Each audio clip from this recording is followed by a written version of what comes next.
Welcome back to predicting UFC cards. This time it is UFC London, Evloev versus Murthy, and it's a good card, I'm not gonna lie, but it is like the fucking Cage Warriors DLC to Fight Nights. But it is pretty good, so I can't complain. There's some sneaky matchups on the card, so yeah.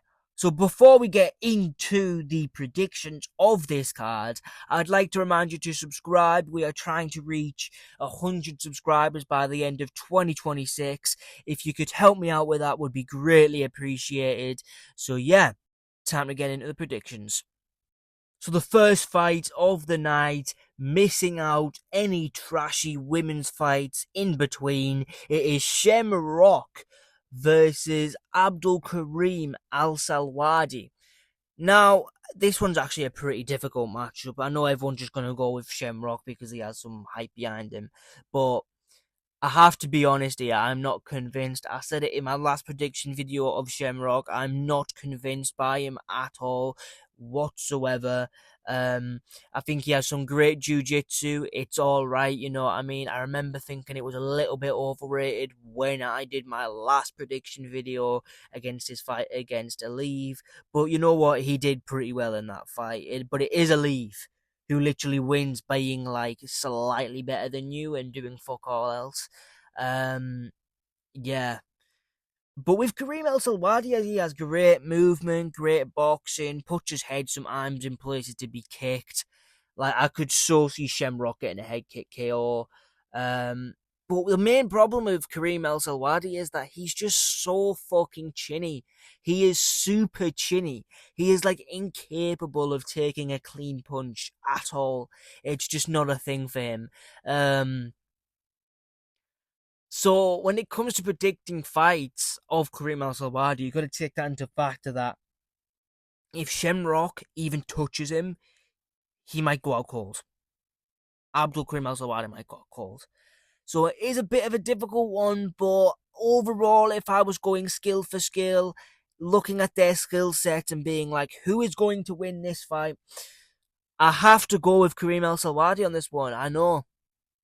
I know he's very active on Twitter, but like, and he is kind of funny, but I'm just not convinced of him yet. And maybe this fight will be the one where he will convince me that he is UFC caliber. But what I've seen on the regional and his last fight, I'm not convinced yet. But hopefully he proves me wrong. We need some more British fighters in the UFC. So, yeah. Moving on to the next fight, which is Louie Sutherland versus Brando Peričić.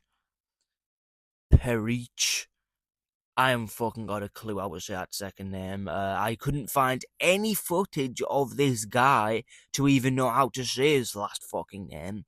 Because it just doesn't exist. I went on Fight Pass, looked all over, even went on like the 2-hour pay-per-view prelim, early prelim shit. Just doesn't exist. This guy just doesn't exist. But yeah, he's supposed to have a fight against some dude called Alicia Allison on probably a prelim of a card.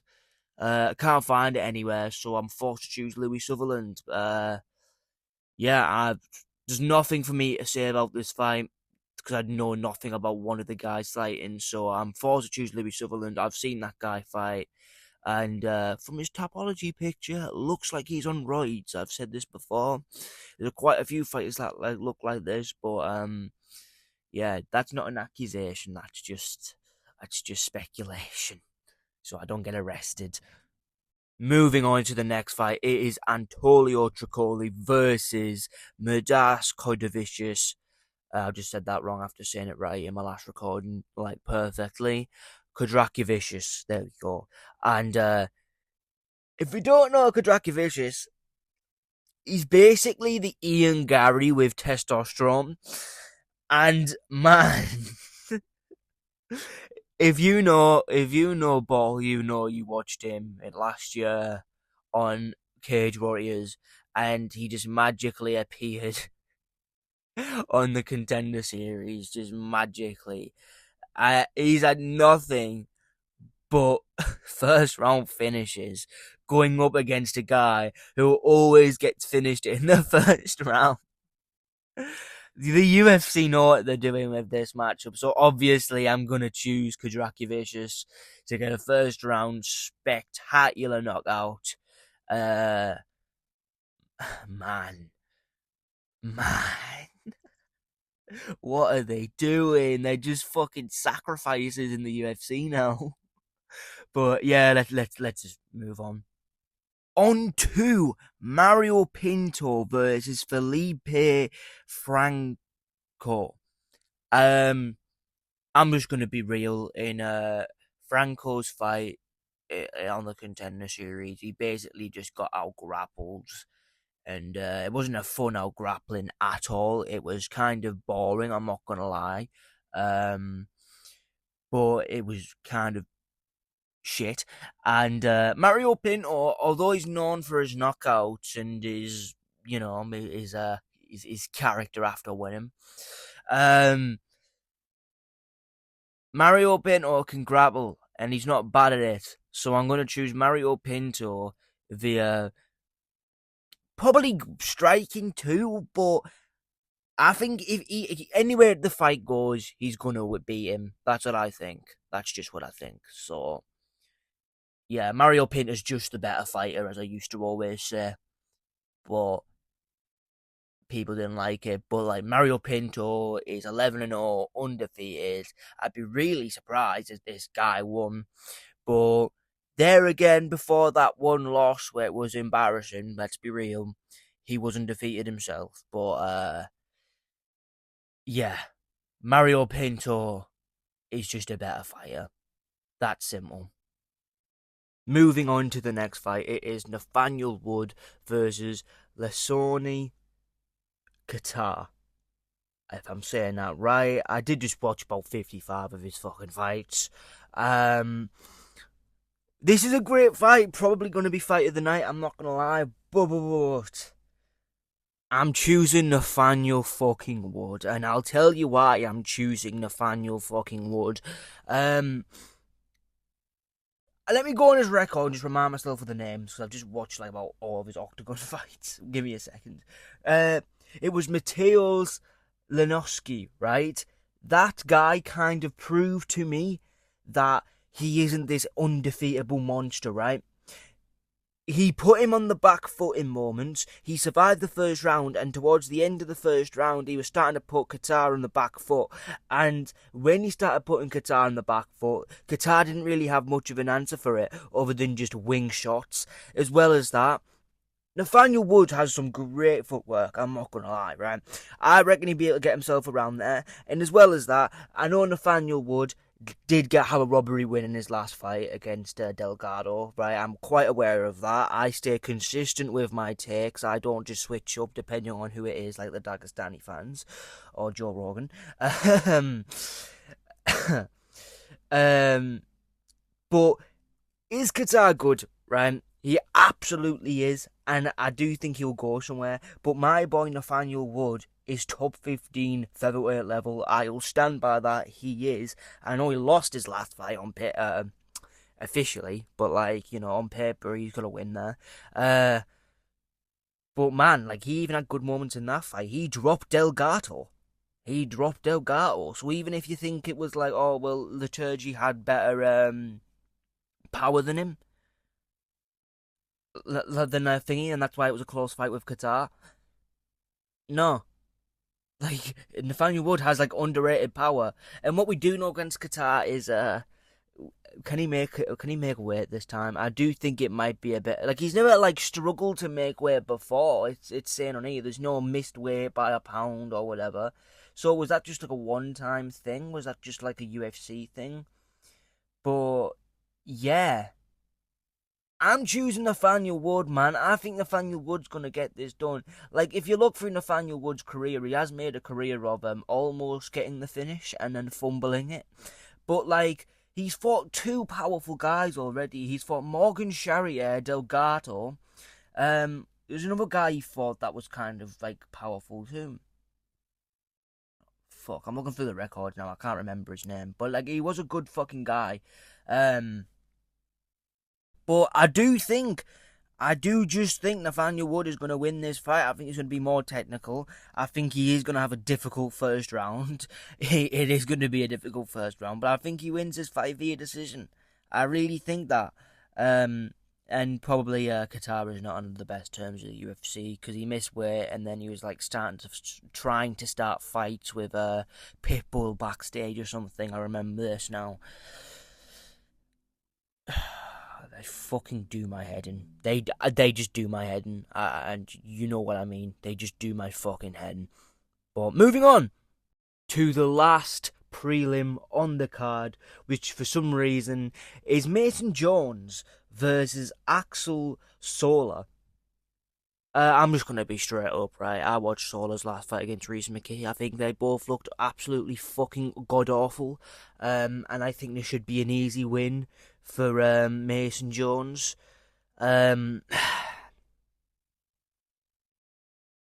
If Mason Jones somehow finds a way to lose this, how? No, he can't. He can't. This is an easy fight for him. He should win via fucking finish.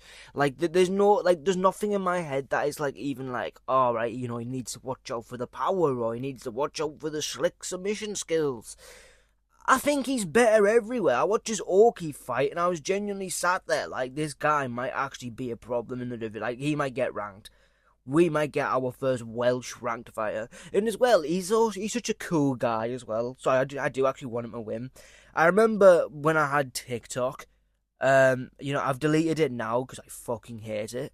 But when I was on TikTok, he used to make these little short videos and he would reply to every comment, no matter like if it's like yesterday and he'll post it 6 months ago. Or like, you know, like how you get these like UFC fighters who think they're like fucking celebrities and shit like that and they've only got like 1,000 followers. Meanwhile, we've got fucking Mason Jones fucking fucking replying to comments 6 months ago from a video from 6 months ago on a comment that happened today. You know what I mean? Like, he's such a cool guy. I hope he wins. I think he is gonna win. I think there's an easy fight for him. But I don't know, these fights where it seems like a no-brainer to choose Mason Jones scare me the most because then their opponent could literally look good through literally landing a jab. But yeah, now it's time for the main card. Let's go. This went really quick, to be fair. But first fight of the main card, it is Curtis Campbell versus Danny Silva, and I don't even know where to start. If you've been paying attention on the regional scene, you know about Curtis Campbell because he is a monster coming up. He is an actual monster coming up. I have my criticisms though, and I'll get into them right now. Curtis Campbell, he cannot strike whatsoever. Like, he has a few good leg kicks, just kicks in general. His kicks are good, but in general, his striking's pretty cheeks, to be honest. You know what I mean? It's just pretty shit. But like, his grappling more than makes up for it. And like, although Danny Silva is one of those fighters where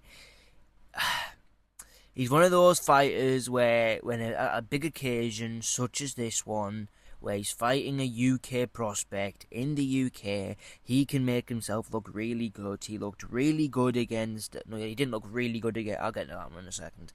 He looked good against Vallejos, but did he really? Because he was like half-arsing the fight. He was kind of just... Yeah, you know... Like, if Vallejos like really wanted to, he would have just knocked him out, you know. You know, the same way John Jones let Dominic Reyes beat him. I love, like, when was these like casual ass takes? I remember that period. It was my favourite time. It's so fucking shit.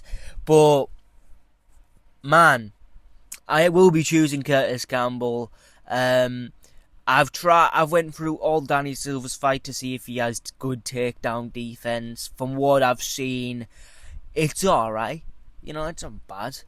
but like no one takes him down. And usually when fighters don't get taken down and they fight someone who's purely a grappler and basically knows nothing else, they don't know how to defend a tucking takedown. I don't know what it is. They have an entire camp learning how to defend grappling, and then the minute they shoot a double leg, they just forget all of it.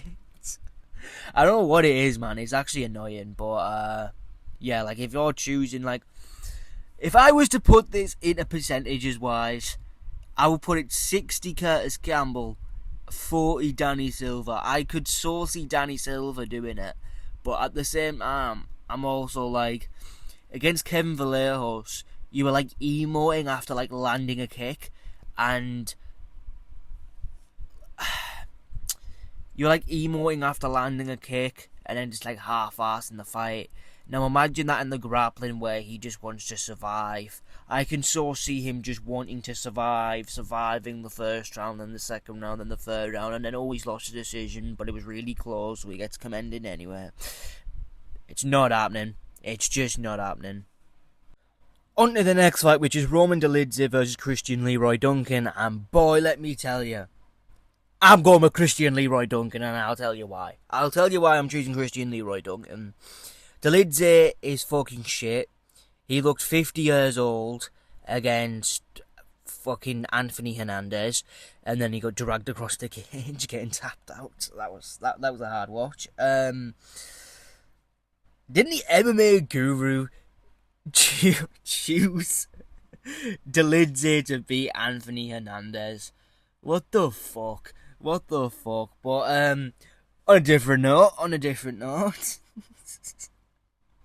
I can't get over that. That was that. What the fuck, man? Well, we're on about. But I'm choosing Christian Leroy Duncan. Because I'm choosing the Christian Leroy Duncan. Why? Because I just think Dolidze is shit.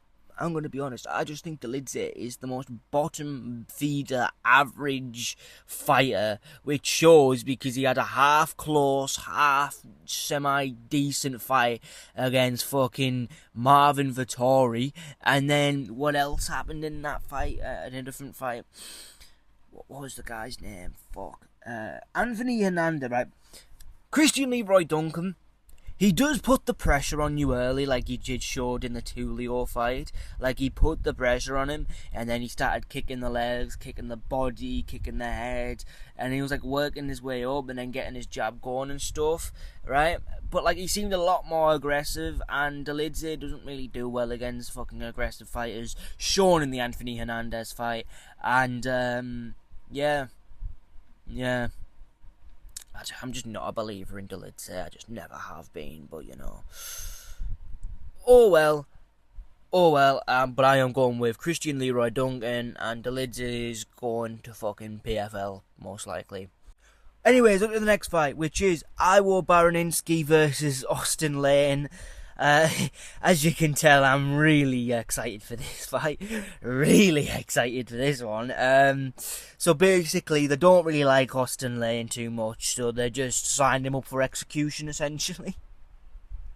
So yeah, they're just gonna fucking kill him off. If you didn't watch his fight against Aslan, you know, the Turkish coward, it was a really good performance. There was a good fight, even not even a good performance. It was a shit performance, to be fair, but like, just a fight of the night, wasn't it? But Austen Lane, no chin, he's gonna get knocked down around. Absolutely zero problem, zero hesitation. I have absolutely zero doubt in my mind, unlike some fights on the card, that Baraniewski is gonna win. Yeah, I've got nothing to say about this fight. We just signed him up for execution. Just saying. But on to the next fight, the feature fight of the night. Micheal Page versus Sam Patternson. A matchup that doesn't make sense. Quite a bit of a risk, but he's taking it anyway in the welterweight division. And I'm 50-50 on it. I am 50-50 on it. Like, I am just 50-50 on it, like, for real. Like, I could so see Sam Patternson giving him problems, taking him down, and fucking just holding him there. Because, like, I'm making a theory right now, and I've said it before, I think, on the channel, right? Micheal Venom Page is literally the Israel Adesanya of the new Israel Adesanya of middleweight and the middleweight, the welterweight version of Israel Adesanya. Great striking, probably the best striker on the fucking roster, right? Let's be real, right? But he has good takedown defense, but the second you get him on the mat, it's done for. He has no grappling at all. It's just non-existent. Yeah, it's just non-existent, is it? And like we can go through his like record. Like he got grappled by Jared Cannonier in the last round, I think it was, and then he got out grappled by Ian Gary, our favourite soy boy. But other than that, he's looked really well, and it's like Sam Patternson uses long kicks a lot, and like Micheal Venom Page has said multiple times that he invites them so he can counter them and knock people out. I don't know, man. I'm gonna have to choose Micheal Venom Page, although I would love to choose Sam Patternson just to get that underdog pick. Micheal Venom Page is just such a good, weird fighter, and Sam Patternson is going to have to cage cut for the first time in his career, and I've not seen it in any of his fights, so that's going to be like a new thing for him, because he's probably never fought someone who's like 6'4" and bounces back and forth and uses range really well. So unfortunately for him, I'm going to have to choose MVP, and I think MVP will win. But I do think it's kind of a strangely difficult matchup for MVP. Am I wrong on that? As well, we need to remember, by the way, Sam Patternson got knocked out by a Jew at the beginning of his career. He got knocked out by a Jew at the beginning of his career, right? You're telling me Micheal Venom Page is one of the best strikers in the division, can't knock him out as well? Just so we know, so I don't get arrested in the UK. That was just a joke. I know we like arresting people for social media comments, but can we have a day off, please? Thank you. But yeah, I am choosing MVP. MVP is going to win this fight. The co-main event is next. Luke Riley versus Michael Aswell Jr. Why the fuck are they giving him someone who his last opponent beat, and he just knocked out his last opponent? In Bogdangrad. Bogdangrad beat Michael Aswell Jr. Why the fuck are they giving him Michael Aswell Jr. if Bogdangrad already beat him, and now Luke Riley is now going to beat him? But Luke Riley, let's put it this way, he has a weird game of being controlled. Like, I did choose Bogdangrad, and I know. But, like, you need to remember, he was winning for the first round, and that's exactly how I predicted the fight would be going. But then, he pulled out the knockout, and I think that's exactly how it's going to go in this fight too. He's going to be getting out grappled again, held against the fence, just boring, regular shit that always happens against UK fighters. And he's just going to pull out the knockout. That's going to be Luke Riley's career. He's going to get controlled, you might be losing a bit, and then he'll get the knockout. And it's happened throughout his career. Like, the guy before he got into the UFC, let me find his name. It was a Dagestani guy. It was Abasov was controlling that entire fight, and then he knocked him out. Bogdangrad was controlling him that entire fight, then knocked him out. You know? And I feel like this is like a common occurrence in his career, and eventually he's going to verse someone who's like really fucking high level, who will just out-grapple him for the entire fight and be able to take his shots. But I'm going to go with Luke Riley. I think this is an obvious pick. I don't think Michael Aswell can really do anything. It doesn't really make sense to me at all why they're giving him someone Bogdangrad just beat, and Bogdangrad just got knocked out by Luke Riley. Doesn't make sense to me, but I guess they're just like farming knockouts, and then eventually they're going to give him like favourable matchups up and up and up in the division if he becomes a star, which he can do. He had a funny post-fight press conference. Not press conference, interview. Yeah. But let's go. Let's go, Luke Riley. I'm actually wanting him to win. Even though I chose against him in his last fight, I was actually wanting him to win, but I just know how these fights go, and I was expecting the worst. If you're pessimistic about a fight, and he wins, then you can be even more happy, which I was. And now we are on to the main event, Movsar Evloev versus Lerone Murthy. And this sounds like a title eliminator fight, but it also sounds like everyone thinks it's going to be a really close matchup. It won't be. It won't be. Now, I've been looking for every excuse to choose Lerone Murthy because I do not like these people. I hate them. I do not want them in the division. They don't belong in the UFC. They're not fighters. They don't deserve that title. But Evloev is going to win, and I'll tell you why Evloev is going to win. I know Lerone Murthy just got a spectacular knockout against fucking Aaron Pico, who is a Bellator can crusher, and we all for some reason were choosing Pico. I don't know why. I chose Murthy. You can go back and check if you don't believe me. And people are overrating that win so fucking much. It makes no sense to me. It's some Bellator Gan Crusher. And I do think he's going to be... Aaron Pico's going to beat Pitbull later this year. Can't remember. I think it's on the Chimaev card. But, yeah. But Evloev, right? Evloev is legitimately one of the best grapplers in the division, right?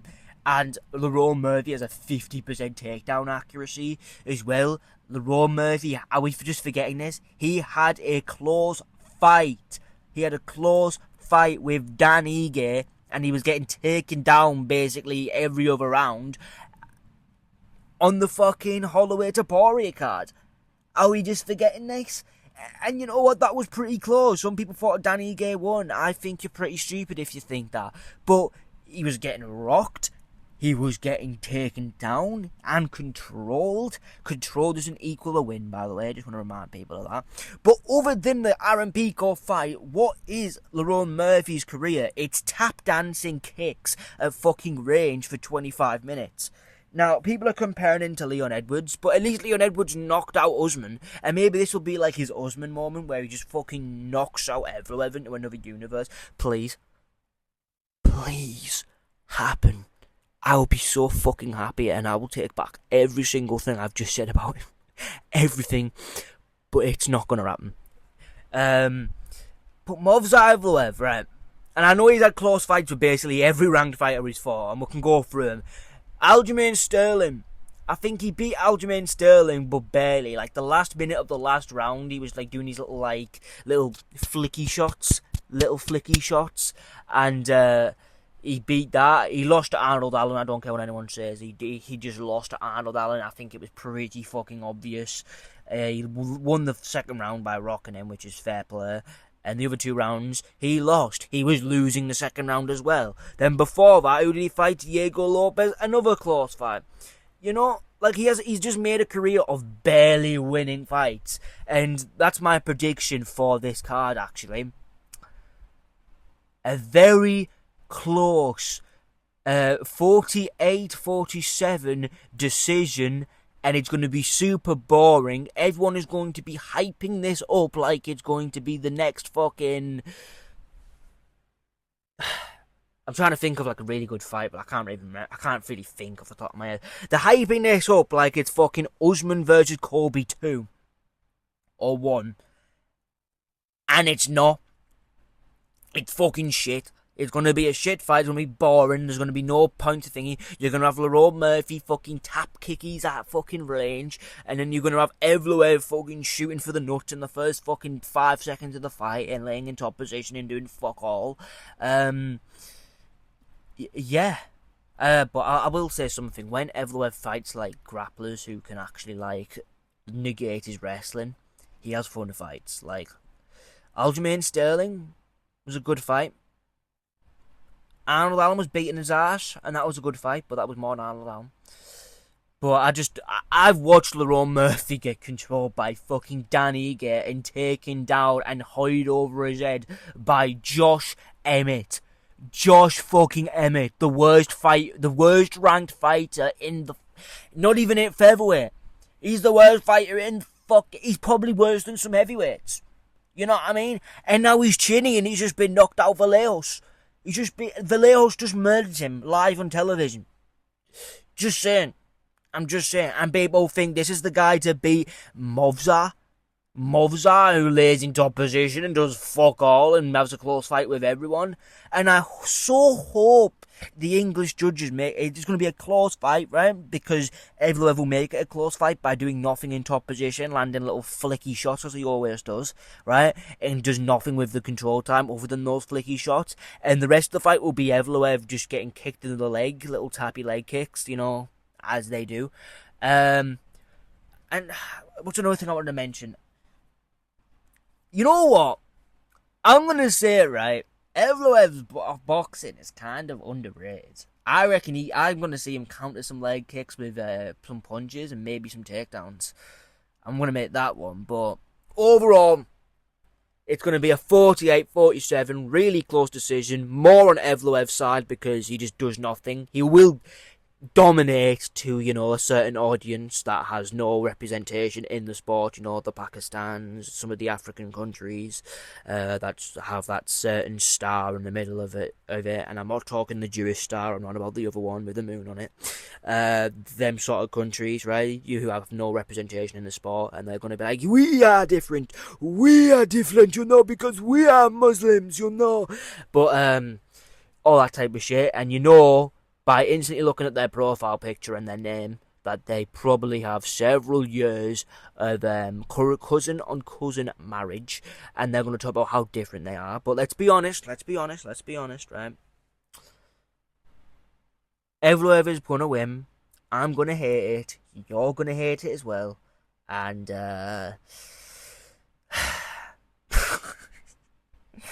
oh, can he just give him Vallejos. Vallejos knocks him out in a round. Give Evloev has to beat every ranked fighter before he can get a title shot. I can so see him fluking a shot against Volk after saying he stands no chance. No. Fuck him. If he fucking stumps his toe in the middle of the night, he's going to pull out of any title fight if he's champion. Look at fucking Chimaev. And also, just another side note, why was he lying saying he couldn't get a visa into the UK? Visas don't exist on UK, right? What you do is you get in a fucking canoe, right? And you cross the fucking English Channel, and then you claim the fucking dole, and you claim refugee status. Have your fight and then fuck off back to America and then claim Russia as your country. But that's the video. Like, subscribe, and again, we're trying to hit 100 subscribers by the end of 2026. So if you could do that and help me out, would be greatly appreciated. And follow me on Twitter.